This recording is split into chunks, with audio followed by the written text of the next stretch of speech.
Hello students, welcome to everyone in today's English class. Today I am going to teach you English Bal Bharati Standard 7, Unit 2, 2.7, Great Scientist.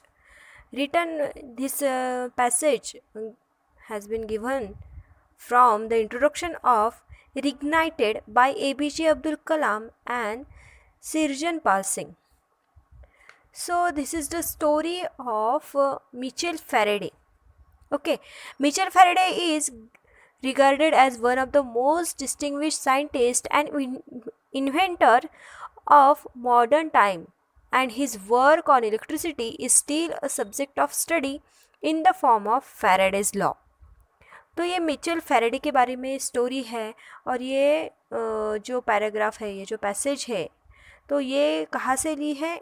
रिग्नाइटेड नाम की जो किताब है उसके introduction में से ली गई है।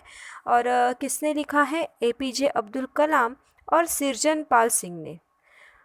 तो इसमें जो स्टोरी बताई गई है वो मिचेल फैराडे नाम के बहुत बड़े साइंटिस्ट की है, जिन्हें हम मोस्ट डिस्टिंग्विश साइंटिस्ट कहते हैं, जिन्होंने बहुत सारे इन्वेंशंस किए हैं इलेक्ट्रिसिटी में।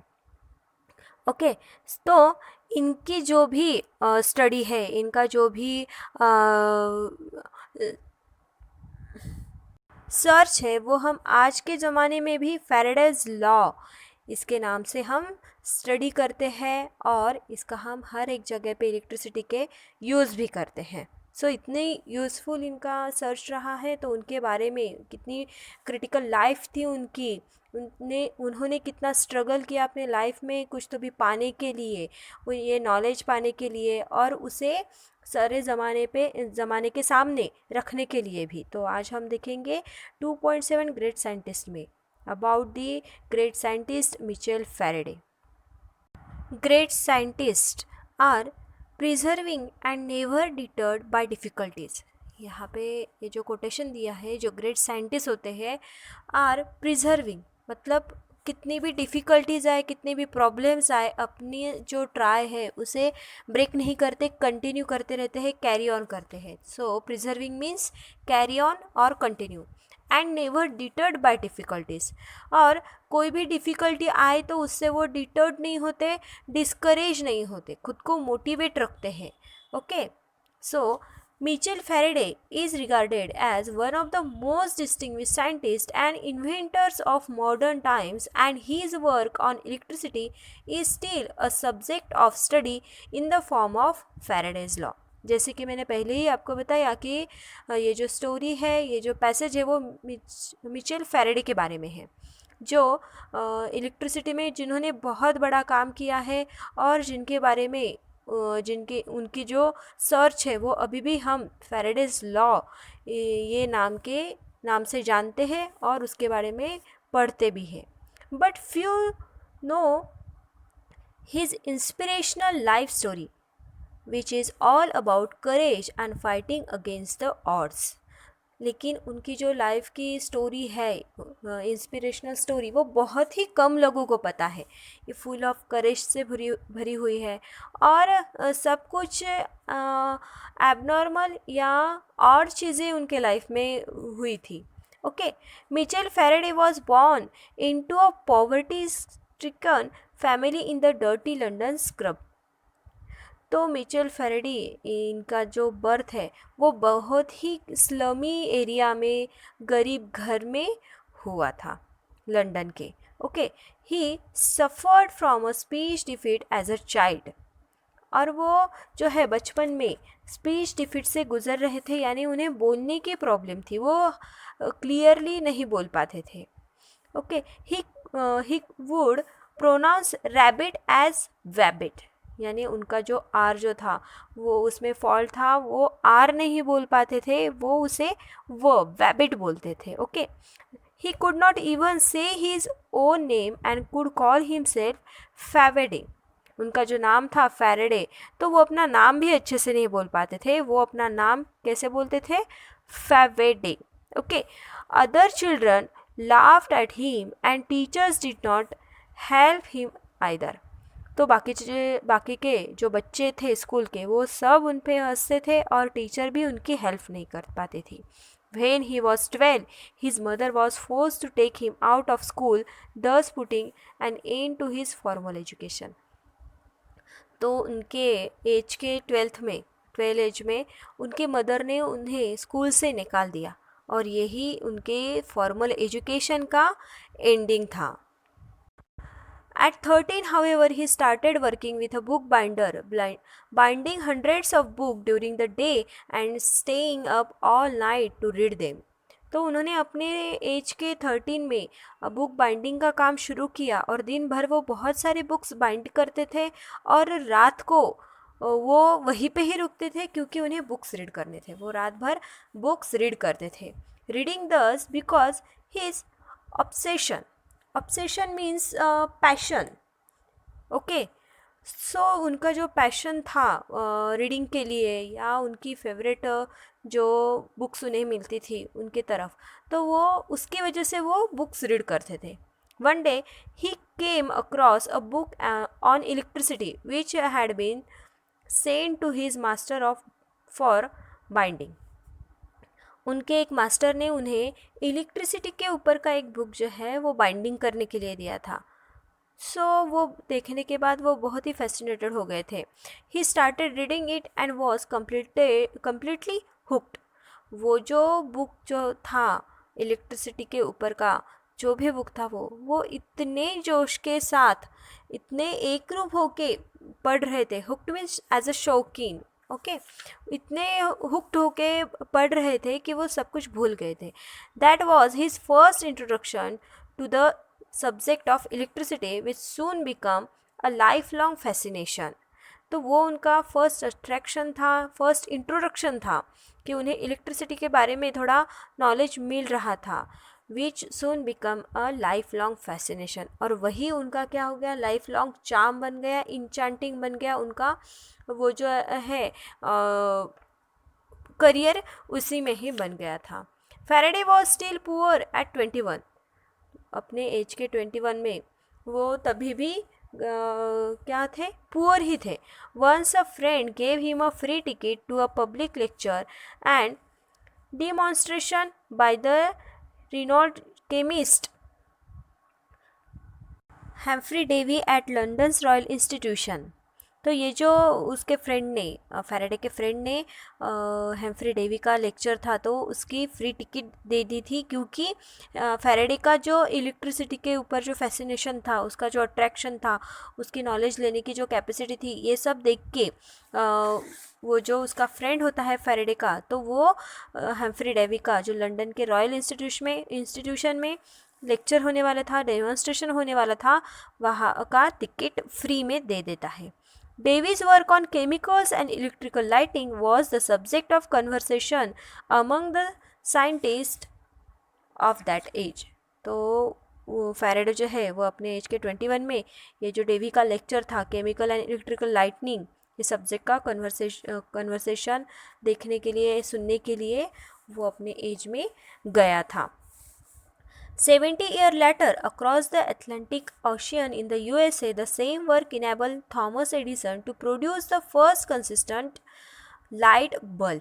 तो ये जो लेक्चर जब वो सुनते हैं उसके 70 years के बाद जो एटलांटिक ओशियन USA में थॉमस एडिसन ने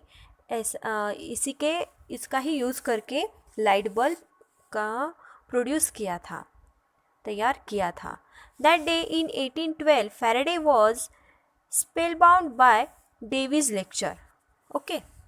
Spellbound means fascinated, यानी बहुत प्रभाव आ गया था फैराडे के ऊपर डेवी के लेक्चर का जो 1812 में हुआ था. He kept taking notes about the mysterious force of electric field. He was so engrossed in the lecture that he forgot to upload with the rest of the crowd. तो उनका जो lecture था Davy का mysterious force of electric flood, तो ये सुनते सुनते वो इतना धुंध हो गए थे कि उनको कुछ भी पता नहीं था कि कब ये लेक्चर ख़त्म हो गया और सब जो क्राउड है वो तालियां बजाने लगी, इन सब की तरफ उनका ध्यान ही नहीं था. When he went back, his notes were so comprehensive that he bound them into a book, meaning of gift to the Devi someday. तो वो जो है वो लेक्चर सुनते सुनते अपने नोट्स बना रहे थे, इसीलिए उनका बिल्कुल भी इधर उधर ध्यान नहीं था. तो उनकी जो नोट्स थी वो इतनी कॉम्प्रिहेंसिव थी, यानी उसमें बहुत सारे पॉइंट्स थे वो इंक्लूड थे.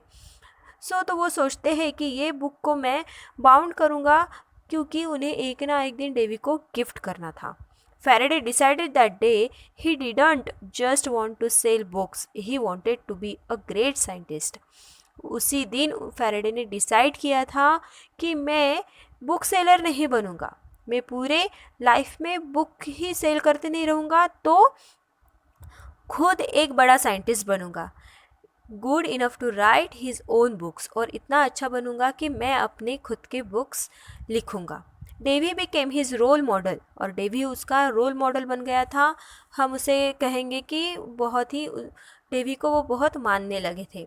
But there was a problem, लेकिन वहाँ पे एक प्रॉब्लम था. He did not have the social status, money और the education to pursue science. उनके पास नहीं सोशल स्टेटस था, मनी भी नहीं थे, और उनका एजुकेशन भी नहीं हुआ था कि वो साइंस का नॉलेज परस्यू कर सके. Faraday thought it would be wonderful if Davy became his mentor. Mentor means teacher, guider. Okay, so वो सोचते हैं कि ये बहुत अच्छा हो जाएगा कि डेवी उसके मेंटोर बन जाए, गाइड बन जाए.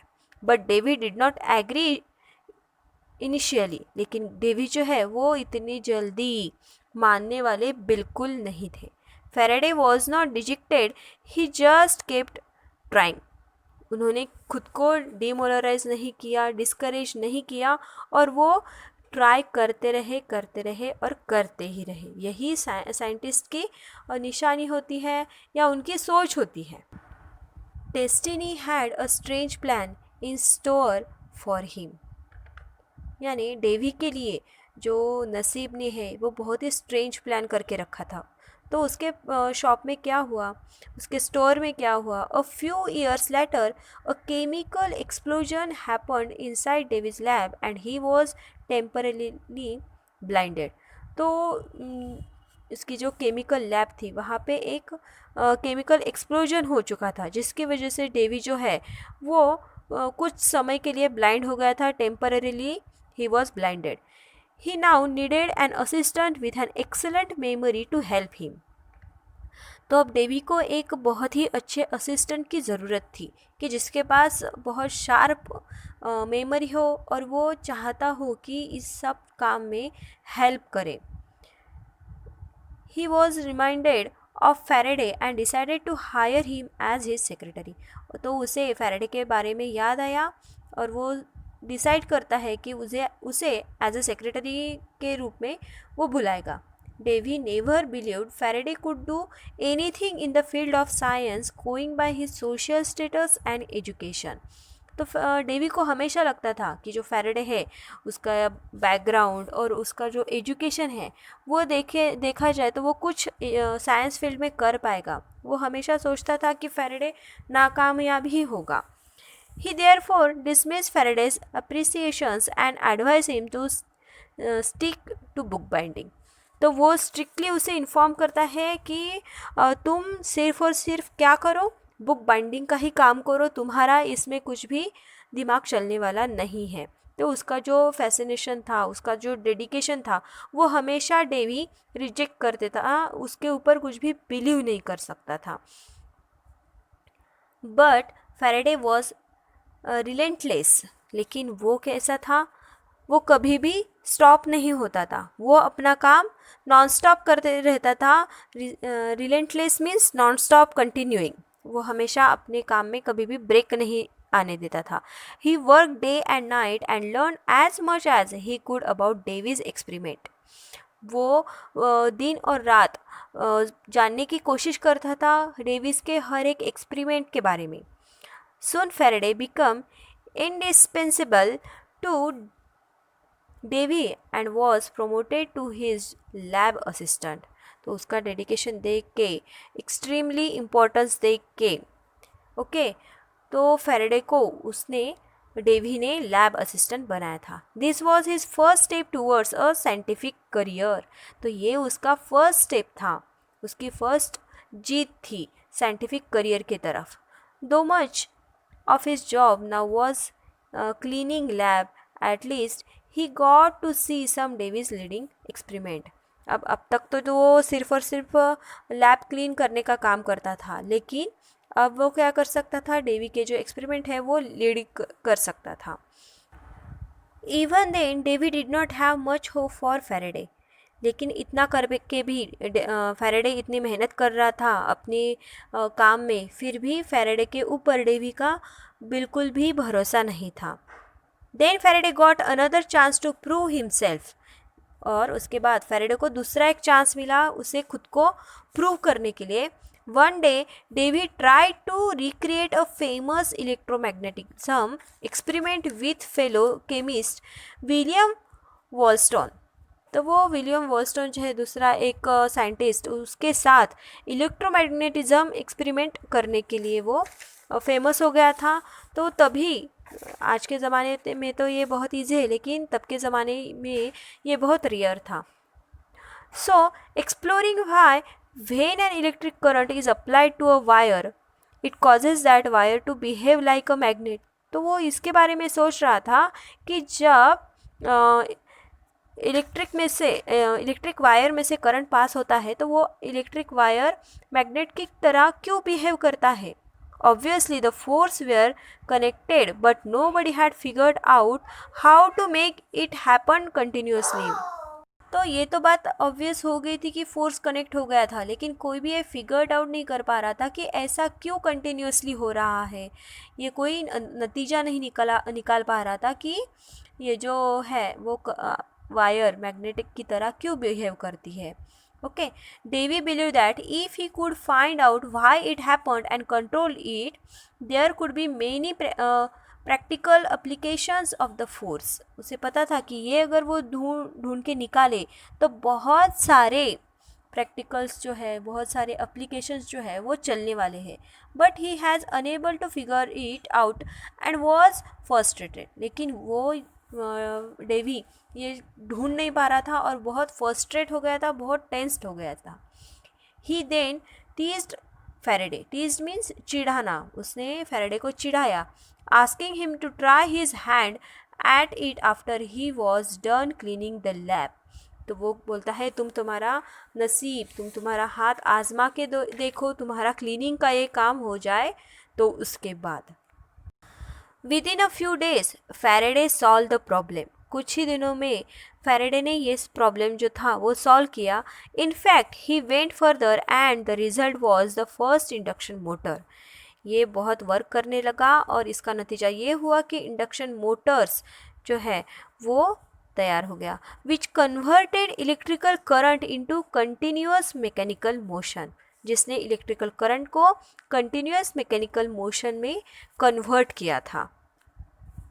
The induction motor spurred a revolution.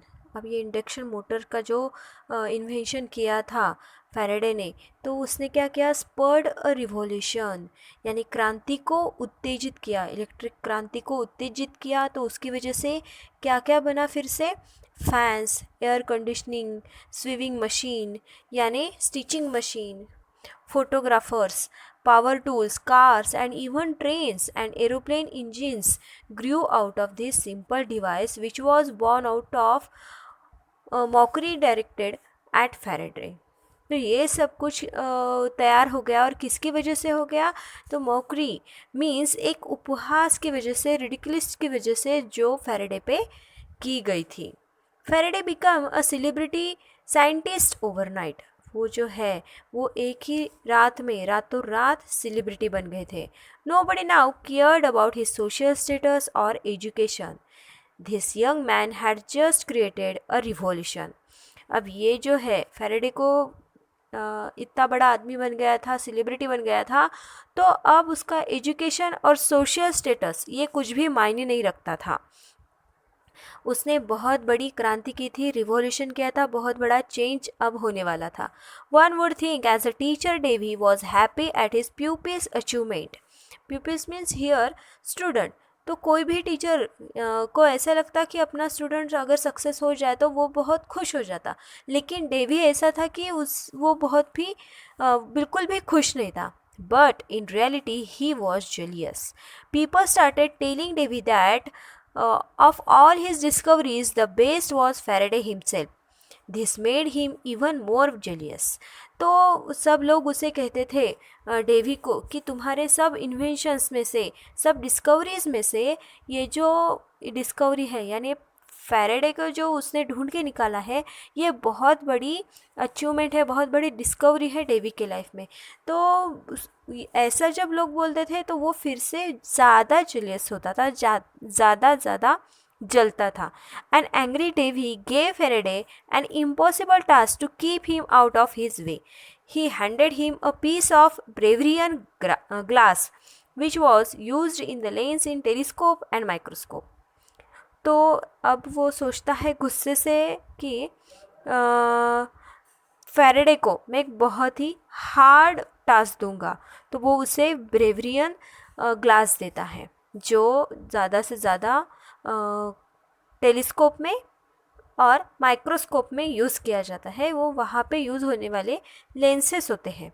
And ask him to reverse engineer it. और बोलता है कि इसे रिवर्स करो. जो ये ग्लासेस बनाने की स्टेप है वो ग्लास उसे वो जो स्टेप को तुम रिवर्स फॉलो करो और पीछे लेके जाओ. ब्रेवरियन glass was manufactured by a secret complicated process, and Davy knew that with the equipment available in the lab, Faraday would never be able to accomplish the task. और Davy ने जो Faraday को task दिया था तो वो बहुत ही complicated था कि जो भी इक्विपमेंट लैब में अवेलेबल है उसके साथ फैराडे बिल्कुल भी नहीं कर पाएगा. Okay, this piece of glass became a significant thing in his life. Faraday had never give up attitude and he respected Davy. तो फैराडे का कोई भी गिव अप करने वाला एटीट्यूड नहीं था. वो हर एक चांस को ऐसे देखता था कि ये मेरे लिए अच्छी अपॉर्चुनिटी है खुद को प्रेजेंट करने के लिए. तो उसे डेवी को वो बहुत रिस्पेक्ट करते था और विदाउट उसके हेल्प के वो अपना सर्च शुरू था उसका. So he accepted the assignment despite knowing that it would be very difficult. तो उसने वो असाइनमेंट एक्सेप्ट की, ये भी नहीं जाना कि ये बहुत ही डिफ़िकल्ट टास्क है.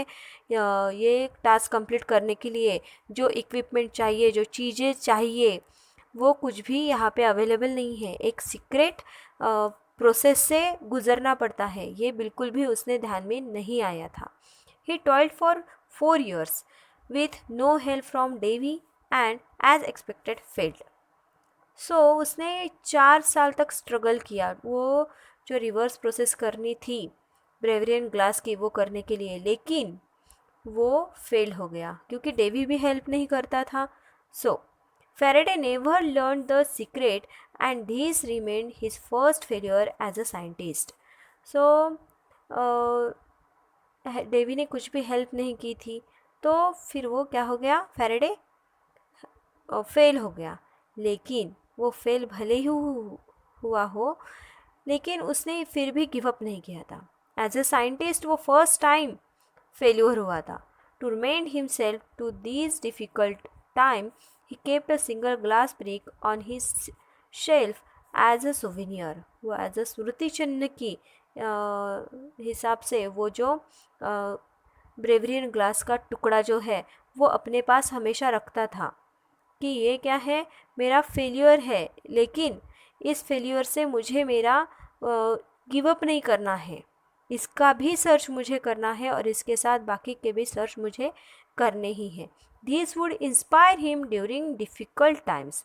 वो जो बात थी उसे इंस्पायर करती थी जब भी उसके लाइफ में डिफ़िकल्ट टाइम आता था. In 1829, Davy died and Faraday succeeded him as head of the laboratory. जब 1829 में डेवी की डेथ हो गई तब फैराडे लेबोरेटरी का हेड बन गया था. He was free to pursue whatever he liked. And he made another revolutionary discovery. तो अब वो बिल्कुल भी फ्री हो गया था और बहुत सारे डिस्कवरीज वो कर रहा था। He notice that if he move a magnet it could produce electrical current. और उसके नोटिस एक बात आई थी कि जैसे ही वो मैग्नेट को मूव करता है तो इलेक्ट्रिकल करंट प्रोड्यूस होता है। दस he could now convert motion into electricity. अब वो मोशन को किस में कन्वर्ट करने वाला था? इलेक्ट्रिसिटी में। Thus he could now convert motion into electricity. This is how the electrical generator was born. इसी वजह से क्या किसका जन्म हो गया? इलेक्ट्रिकल जनरेटर का जन्म हो गया, जो लाइन ना होते भी चार्जिंग करने के बाद वो उसके ऊपर लाइट चल सकती है। Something still use today a generate all kinds of power like Dynamos and other devices. Was now a legend. In 1840, he developed memory loss, which continued for the rest of his life. Faraday जो है वो बहुत बड़ा बन गया था, बहुत बड़े बड़े उसने डिस्कवरीज की थी, लेकिन 1840 में उसे मेमोरी लॉस का प्रॉब्लम आ गया था और उसकी लाइफ में कंटिन्यू शुरू रहा था। But the disease did not stop him. लेकिन ये डिसीज़ ने उसे बिल्कुल भी स्टॉप नहीं किया। He preserve started a complicated experiment to prove that light was closely related to electricity and magnetism, a novel thought in those time. अब Faraday ने उस ज़माने का बहुत बड़ा थॉट आगे लाया था कि जो लाइट जो है, light was closely related to electricity and magnetism. Light बहुत ही क्लोज है इलेक्ट्रिसिटी और मैग्नेटिज्म के। ओके, तो ये प्रूव करने के लिए वो उसके पीछे लगा था। Remember that piece of Bavarian glass Faraday had kept on his shelf.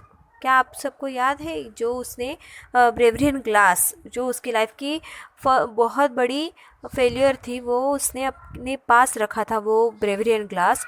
He was determined to convert the reminder of his first major failure to an instrument of great success. वो उसने अपने पास रखा था क्योंकि उसे हमेशा याद रहे कि ये मेरा फर्स्ट मेजर फेलियर था और उसे उस फेलियर को ग्रेट सक्सेस में कन्वर्ट करना था। He use the same glass now to show that in the presence of magnet, light could be isolated into a single wave rather than spreading out randomly in all directions, a concept called polarization.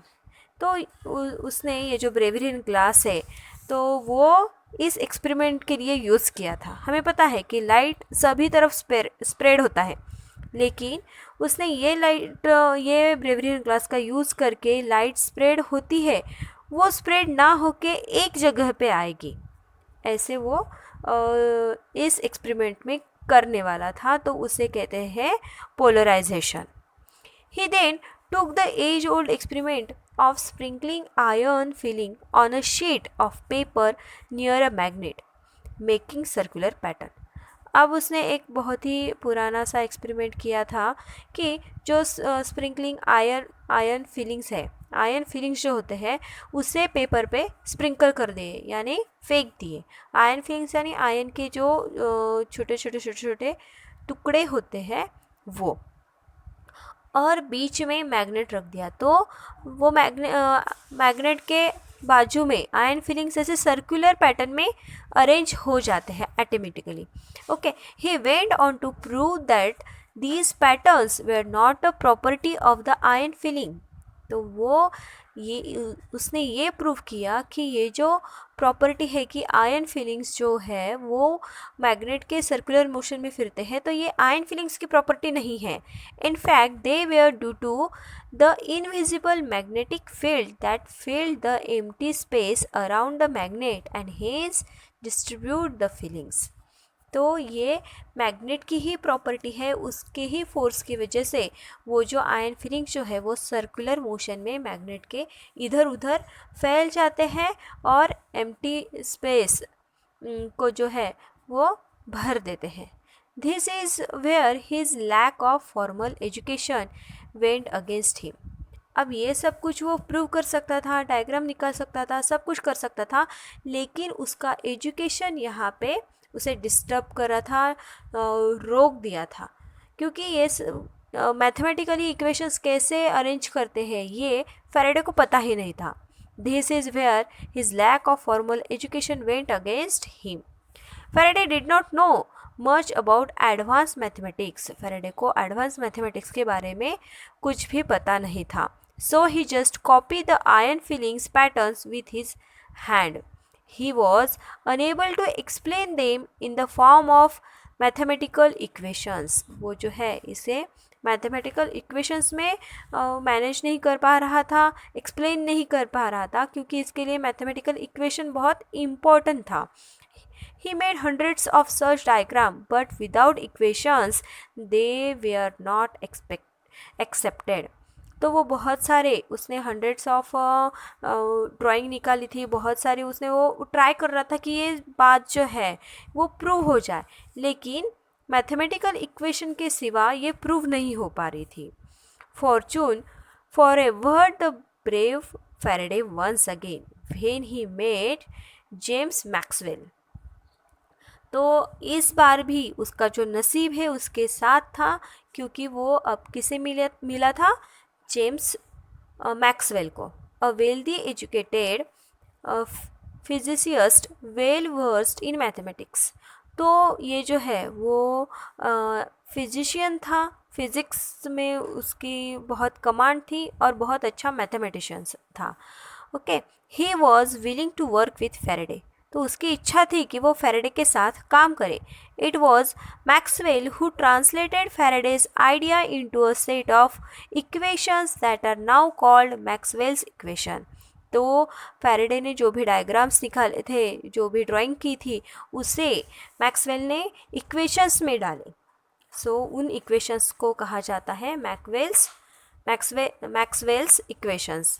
There combined work has help us in many ways. उनका जो ये combined work है तो वो जो है वो हमें बहुत सारे चीज़ों में हेल्प करने वाला है. Electronics and communication system today are designed around their discoveries.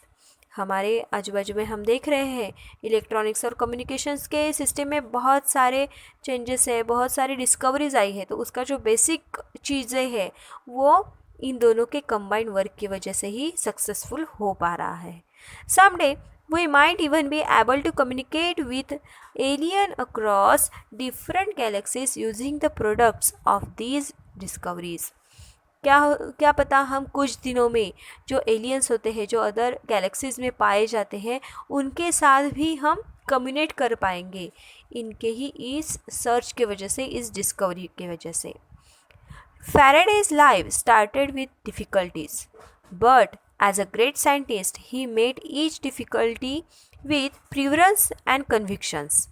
तो हमें पता है कि फैराडे की लाइफ में बहुत सारी डिफ़िकल्टीज़ थी, बहुत प्रॉब्लम्स उसके लाइफ में आए, लेकिन कभी भी उसने प्रिजर्विंग नहीं किया, यानी गिव अप नहीं किया.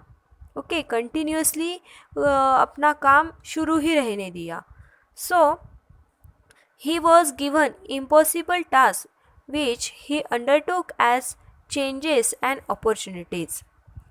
He जो उसके पास जो भी इम्पॉसिबल टास्क थे तो उसे फैराडे ने इतने जी जान से किया कि हर अपॉर्चुनिटी को, हर चैलेंजेस को उसने पूरा करके ही दिखाया. He epitomized what the Walt Disney character Pinocchio said. वो एक परफेक्ट एग्जाम्पल है. फैराडे एपिटोमाइज मीन्स एग्जाम्पल है जो वॉल्ट डिज्नी के कैरेक्टर पिनोचियो जो है वो कहते हैं, when you wish upon a star it does not matter who you are.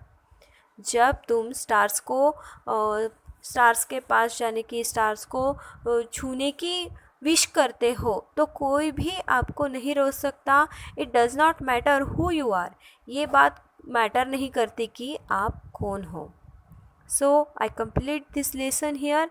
I hope you understand it. If there is any problem, then ask to me. This passage given from the introduction to originated by APJ Abdul Kalam and Srijan Pal Singh.